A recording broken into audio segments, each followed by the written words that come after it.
Heto na nga mga kaguro, breaking news ng inyong lingkod, Simple Marbs, Maestro Olaso. Ihahatid ko sa inyo ang mainit-init na update tungkol sa Rpms-Ppst School Year 2021-2022 Enhanced Frequently Asked Questions. Talakayin natin yan.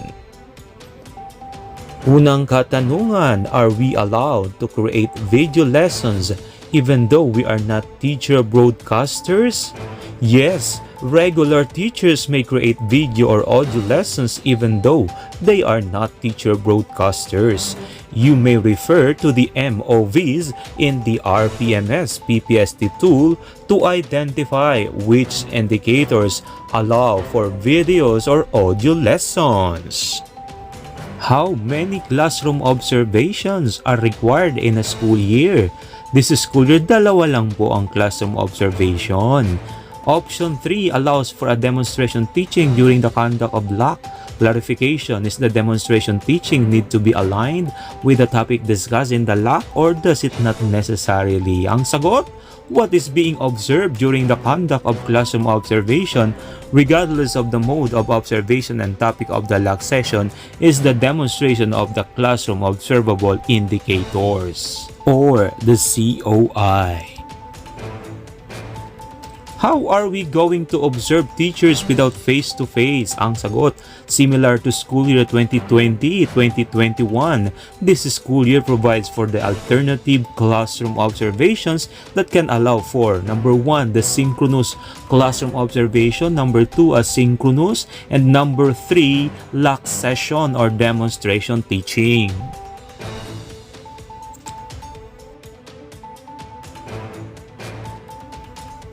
If the school implements blended learning, online classes, and F2F classes, should a teacher be observed in 2 different areas, online and F2F? Ang sagot, no. Select only 1 classroom observation for the entire school year. Select the CO that is more applicable to the context of the teacher.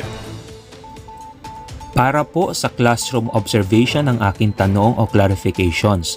Meron po tayong indicators sa classroom observation na dapat makita sa teaching and learning process kung anong modality meron ang paaralan.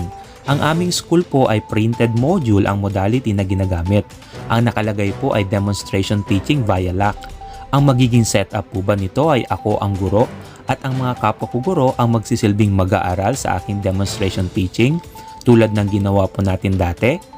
Ano po ang suggested plan na dapat naming gamitin? Yung lesson plan po talaga na ginagamit natin o maaari pong gamitin ang WHLT? Sana po ay mabigyang linaw po kami sa parting ito ng classroom observation sa lahat ng indicators po. Maraming salamat po. Ang sagot, tama po. Pagdating sa option 3 o classroom observation through LAC session, ang inyong mga kapwa-guro ang magsisilbing mag-aaral habang kayo ay nagde-demonstration teaching. Sa LAC session, maaari niyong gamitin ang inyong lesson plan dahil ang importante na maobserbahan sa LAC session ay ang demonstrasyon ng mga classroom observation indicators o tinatawag nating COI. Sir, in doing LAC session demonstration, do the teachers or aka students need to have a response? Could they participate in the given activity as students? Thank you. Ang sagot, yes. Teachers acting as students may respond or engage with the ratee or teacher being observed during the LAC session or classroom observation. Nabanggit po sa video na malaya pumili ang ratee ng MOV na ipoprovide sa Objective 7 to 10. Ang tanong ko po, kami po ay under the printed modular platform and we agreed to conduct classroom observation via LAC. How can we address concerns regarding gifted children if we have no gifted teachers as a student? How can we meet the needs of indigenous if no teachers are indigenous? It means po ba na we have to set up our teachers to act like one? Please enlighten us. Ang sagot po dyan, if the teacher has no gifted learners for Objective 9 or learners belonging to indigenous groups for Objective 10, they shall accomplish the Teacher Reflection Form or the TRF as provided in the Rpms-Ppst tools. How do the means of verification justifies each indicator in the RPMS? Can we use the same MOV in different indicators? Ang sagot, each MOV is tailored to fit a specific PPST indicator. Only prepare or present MOVs that are being asked for each PPST indicator.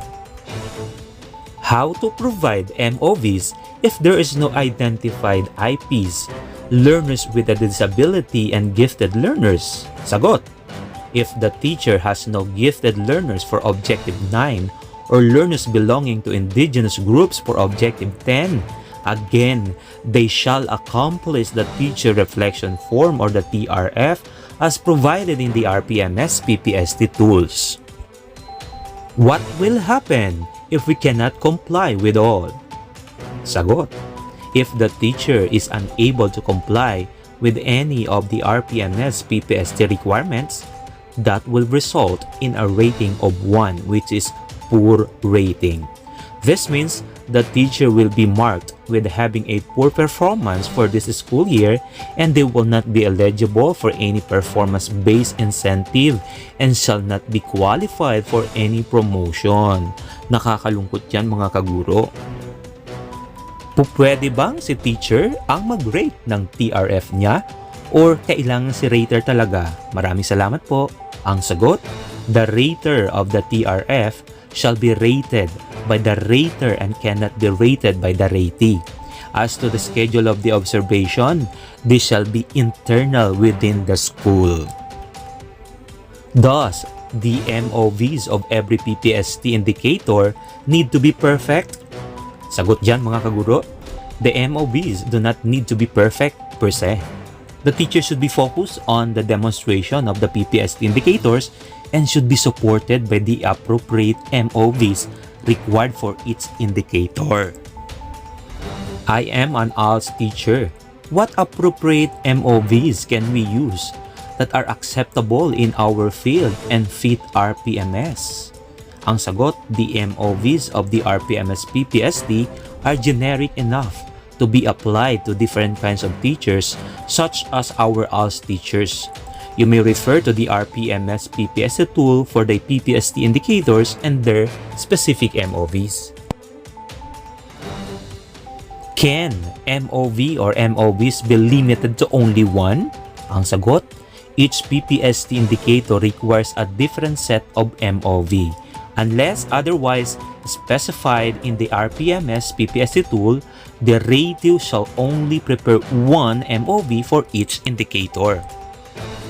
For objectives 9 and 10, uniform po ba yung TRF template? Yung nakalagay na template na po ba ang gagamitin, or will there be varied templates for teacher reflection form for these objectives? Ang sagot, the TRF template provided as an attachment to DM4 Series 2022 shall be the standard template to be used by the field. For objectives numbers 9 and 10 po, if certification is duly signed by our school head stating that there are no indigenous group and learners with disabilities, giftedness, and talents, what rating will be received by the ratees from the raters po? Thank you po. Ang sagot, if there are no learners with disabilities, giftedness, or talents for Objective 9 and or learners belonging to indigenous groups for Objective 10, the teacher will then need to accomplish the Teacher Reflection Form or the TRF partnered with a certification from the school head. The performance rating of the teacher for Objective 9 and 10 shall depend on the grading of the rater in their TRF. What if po I have an IP student pero during COT online hindi siya naka-attend? How will the rater rate the teacher? Ang sagot dyan, If in case the learner was not able to attend during the online classroom observation or CO, you may negotiate with your rater a rescheduled date for the CO or adopt a synchronous or lock session or demonstration teaching mode for the conduct of the CO. If the teacher can't provide MOVs, specifically COT because she or he on leave, either maternity leave or sick leave, then the principal should rate the teacher. Thus, she or he can still pass the MOVs provided? Ang sagot, depending on the schedule of the approved leave, the teacher should be able to provide the required MOVs before the end of the school year. To accurately address this particular case, you may email the bhrod.hrdd@deped.gov.ph. Dapat po bang i-provide lahat ng MOVs na nakalagay sa bawat objective? Ang sagot, no. Only submit the required MOV per indicator or the MOV that will result in the highest rating that you can receive. Good day, sir. I have question po regarding sa plus factor. I am soliciting in-kind donations for my kindergarten from private individuals. Accepted po ba yun sa MOV for plus factor po?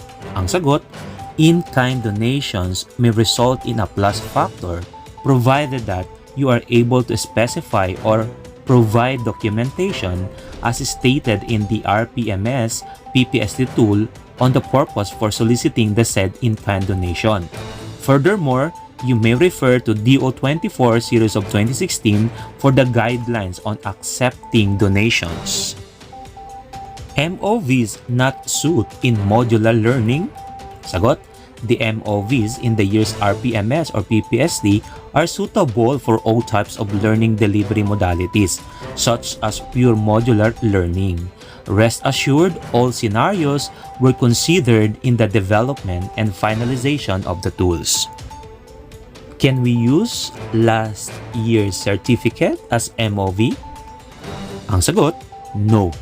The MOVs to be presented should be applicable or dated within the school year 2021 to 2022. MOVs that are outdated may not be accepted for this school year's MOVs. Ano-ano ang may tutulong ng Rpms-Ppst sa buhay ng mga mag-aaral, ng mga guro at sa lipunan lalo na sa panahon ng pandemya na alam naman natin na halos ay naapektuhan na sa iba't ibang aspeto sa buhay? Ang sagot, ang paggamit ng PPST sa RPMS ng mga guro ang magsisilbing batayan at sukatan ng kalidad ng pagtuturo at pagkatuto sa ating mga paaralan, physical man, virtual o modular. Ang Rpms-Ppst ay nakadisenyo sa paraan na magiging posible para sa guro na matagumpay na maipakita ang kanilang kakayanan sa pagtuturo gamit ang performance tools na nakapaloob sa atin pulisiya. Ito din ang magiging batayan ng raters para i-assess ang kanilang performance. Is the master teacher in the elementary department can rate junior high school department, IPCRF, or even COT? Our station is integrated school with one master teacher in elementary and none in the junior high school, but we have our school principal. Ang sagot, yes. The MT of the school may serve as the rater of the junior high school department provided that this has been discussed with and agreed with the school head. Clarification only. It is said that a teacher's rating will not be higher than her or his administrator, as well as the administrator's rating to her or his superior. Is this true? Thank you. The answer? It is false. A teacher's performance rating may be higher than their supervisor or administrator. In our guidelines, what is stated is that the collective average of the teaching staff must not be higher than the OPCRF of the school head. Ask ko lang po, paano po pagkakain pa lang sa institution and then I don't have much MOVs to attach on my accomplishment? Is there any other way para po makakuha ko ng very satisfactory rate? Ang sagot, for newly hired teachers, The required minimum rating period is at least 90 days. If a teacher for the current school year has met the minimum 90 days in service, they must prepare and submit an IPCRF. You may start gathering or preparing your MOBs by the end of the school year or before your year-end review. And finally, eto na yung ating huling tanong. If I have chosen TRF as my MOV, do I need to answer prompts 1 and 2 or I can choose just one of the two prompts? Ang sagot dyan, in accomplishing the TRF, all prompts must be answered to receive an appropriate rating.